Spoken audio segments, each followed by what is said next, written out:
Hey everyone, AJ here. So Optima Batteries asked me to check in on our friend Larry McRae from Zion Jeep Tours and see what he's up to during quarantine. So we're gonna give him a call. Hey Larry, how's it going? Good. How are you guys doing during this quarantine? Like, how's it affecting your business? Personally, it's been great. I've been able to catch up on all these honeydews we had, but as a business in the tourism industry, it's really affected us. I mean, we've basically have shut down and don't know really when we'll come back. So what are you doing to keep busy during this quarantine? I had a list of projects for the house that I've been wanting to do, but and now I have the opportunity to do all those little honeydews. You know, I built some garden beds for my wife. I'm enclosing part of a outdoor patio we have to keep some of the glare off the TV, and So there's no excuse. You have to get it done. So how did you start Zion Jeep Tours? Like, how did that come about? Because you said you started off, you did real estate, you did contracting. So how do you go from that to being in the tourism industry? so my business before Zion Jeep Tours was Poison Spider, and we built and manufactured and sold Jeep aftermarket parts. You know, fenders, cages, bumpers. And when I sold that in 15, I signed a 5-year no compete, which meant I couldn't do anything in the Jeep industry again. Okay, so your business is fairly new still. Yeah, it's new to me. It's been around since '03, I think. It's like the oldest Jeep tour company based out of Zion. But And you guys are on the Colorado-Utah border, more or less? Is that just so people who know where Zion is? so it's southern Utah. We are close. We're an hour and a half from Vegas. We're from the Arizona border. We are on the Arizona border. Some of our tours actually go dip into Arizona. Oh, wow. Okay, because I saw on your website you also I saw the Grand Canyon and I'm thinking, wow, so you offer offer a big spectrum of tours. Yes, in the Arizona tour, it's the north rim of the Grand Canyon where most people never go. Oh, okay. So the uncharted territory of the Grand Right. Canyon. Right. So if you didn't have a four-wheel drive, high clearance vehicle, you're not going to go to this overlook. And it doesn't have 50 people standing in front of you when you're trying to get your picture. It doesn't have guardrails or railings, so you got to be a little bit careful. Wow. But Okay. it's actually really cool. I mean, it's really cool. Very untouched, it seems like kind of like what the Grand Canyon Exactly. is without all the tourists, like you said, kind of flocking to one spot. Right. If you see another person out there, it's pretty rare. So it's a pretty cool spot, and it's beautiful. So these Jeeps are not just regular street Jeeps, correct? They're off-roading Jeeps. Yeah, we have, like, the one I'm standing against there is my personal Jeep, which is, Oh, can I take a peek? Can you show me? this is my 42-inch tired LJ, and I built this when I still owned Poison Spider. The idea was to showcase the Poison Spider parts, which, you know, was the bumpers, the fenders, our frame, the rockers, the windshield light mounts, the cage. All this stuff is Poison Spider products, so it was built to showcase those.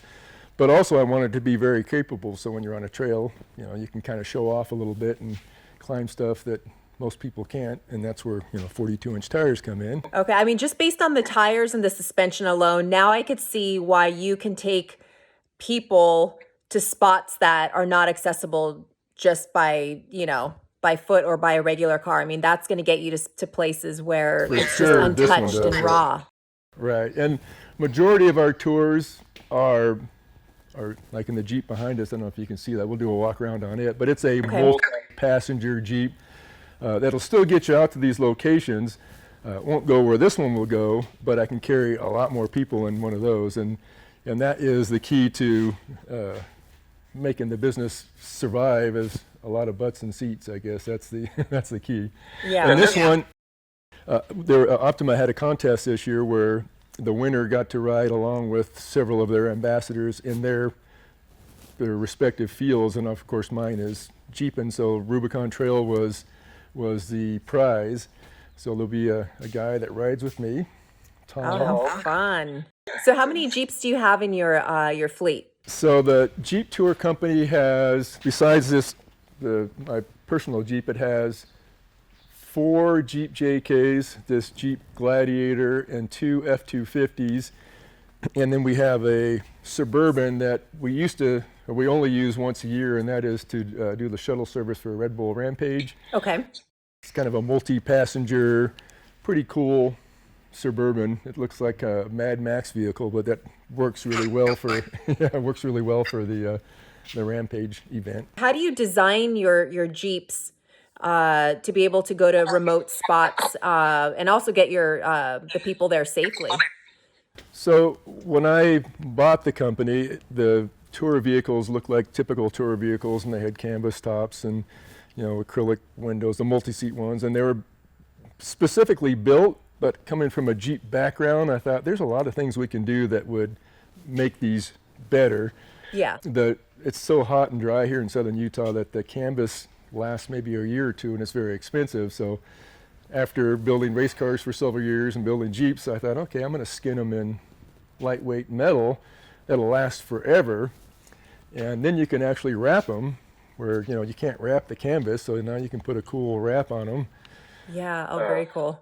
And then, then you got the whole back of this to make a, so if you're following that on the into the park, you can say, oh, look, there's some, I'm going to do that. Yeah, like you can do all kinds of fun. And to me with Jeeps, and especially off-roading Jeeps, I almost think that the crazier you get with the design, the better. Like it just kind of adds to the experience.